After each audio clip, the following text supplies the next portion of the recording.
Hello student, মই আজি তোমালোকক এ ৰেইনবো কিতাপখনৰ ক্লাছ 7ৰ চেপ্টাৰ 1 টো পঢ়াম বুলি ভাবিছোঁ। তোমালোকৰ এই কবিতাটো আছে পাৰ্ট 1 একত। পাৰ্টটোৰ নাম কি হয় চোৱা, নেচাৰ এৰাউণ্ড আছ, আমাৰ চাৰিওফালে থকা প্ৰাকৃতিৰ কথা কৈছে। আৰু এইখিনি প্ৰশ্নখিনি ক্লাছত তোমালোকক শিক্ষকে ডিছকাছ কৰি দিব।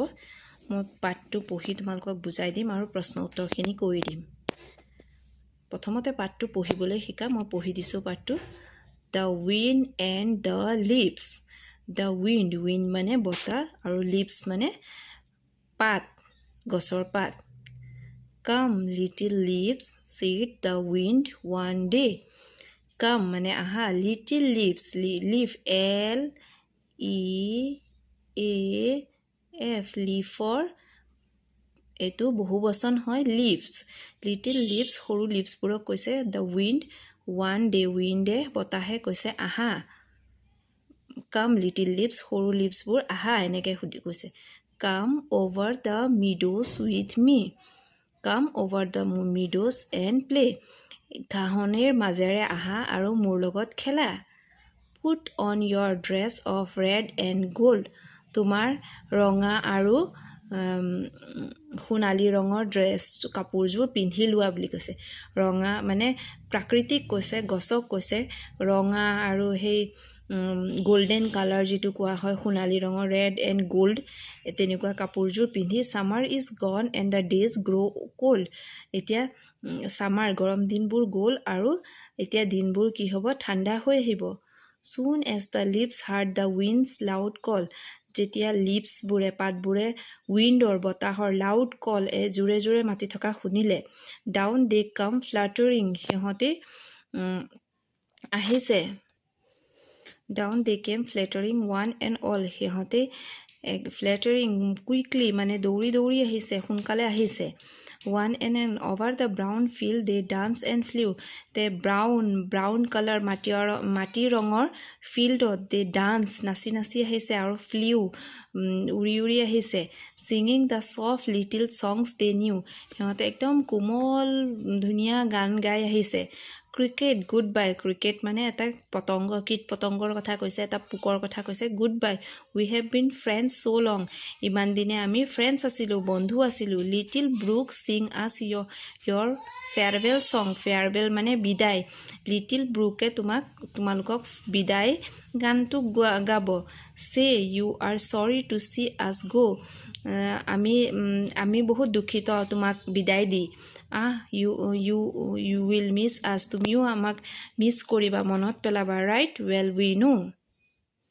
এতিয়া চোৱা, তোমালোকৰ ইয়াত ব্ৰুক এ স্মল ষ্ট্ৰীম, এই শব্দ অৰ্থ দিয়া আছে। পুট অন মানে ৱেৰ মানে পিন্ধা।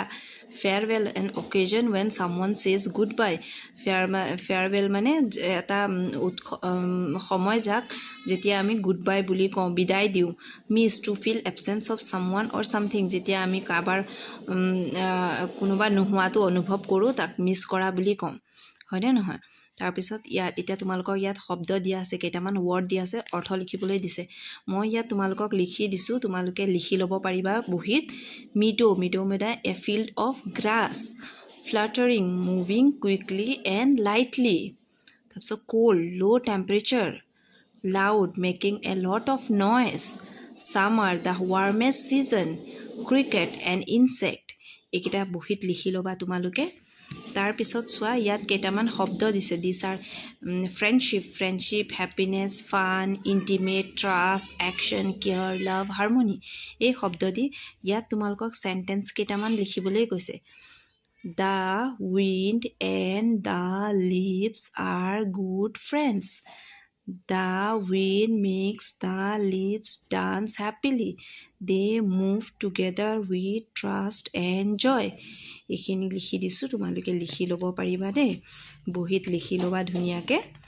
তাৰপিছত চোৱা, ইয়াত ৰাইমিং শব্দ দিছে। এইটো চোৱা, ডে, প্লে, গ'ল্ড, কোল্ড, এইকেইটা ৰাইমিং শব্দ। তাৰপিছত ইয়াত দুটা ৰাইমিং শব্দ। Now write the rhyming word in pair.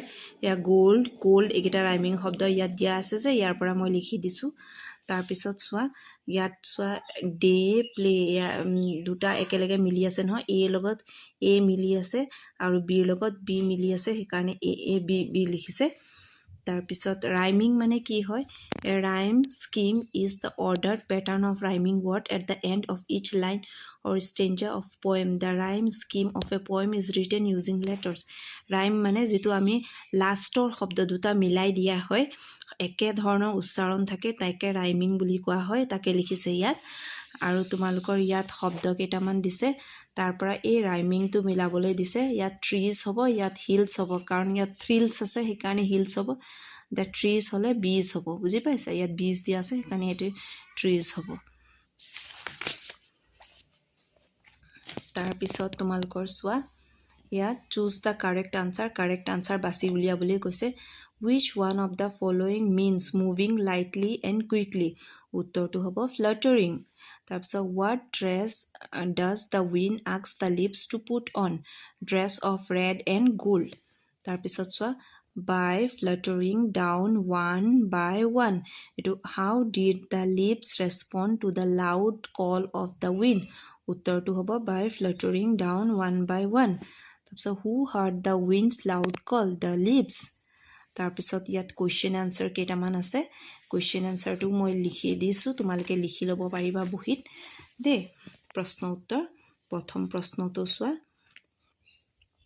What does the wind ask the leaves to do এইখিনি তোমালোকে টিক মাৰ্ক কৰি ল'বা দেই এইখিনি চোৱা এয়া প্ৰথমটো চি নম্বৰৰ ছেকেণ্ডটো বি নম্বৰ থাৰ্ডটো এ ফ'ৰ্থটো চি তাৰপিছত এই প্ৰশ্ন উত্তৰখিনি বহীত লিখিব ল'ব পাৰিবা What does the wind ask the leaves to do?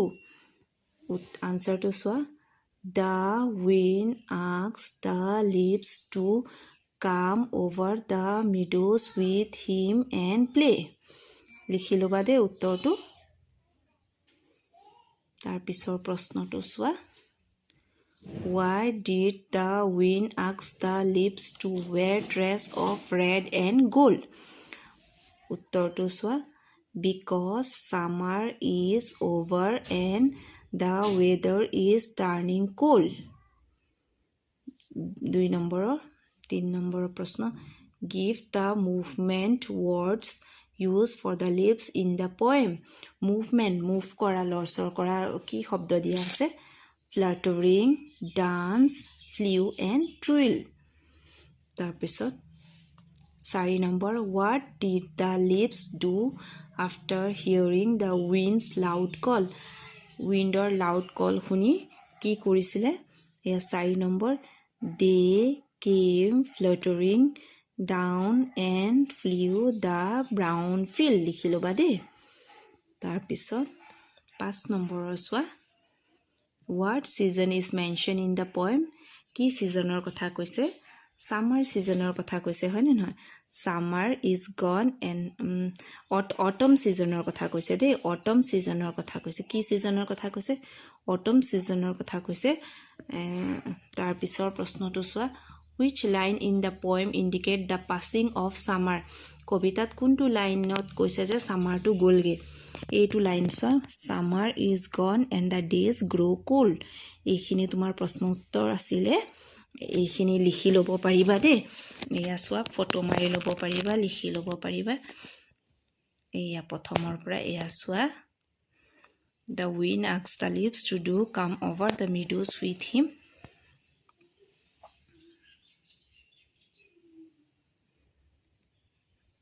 এইখিনি উত্তৰ বুজি পাইছানে কিবা বুজি নাপালে সুধিবা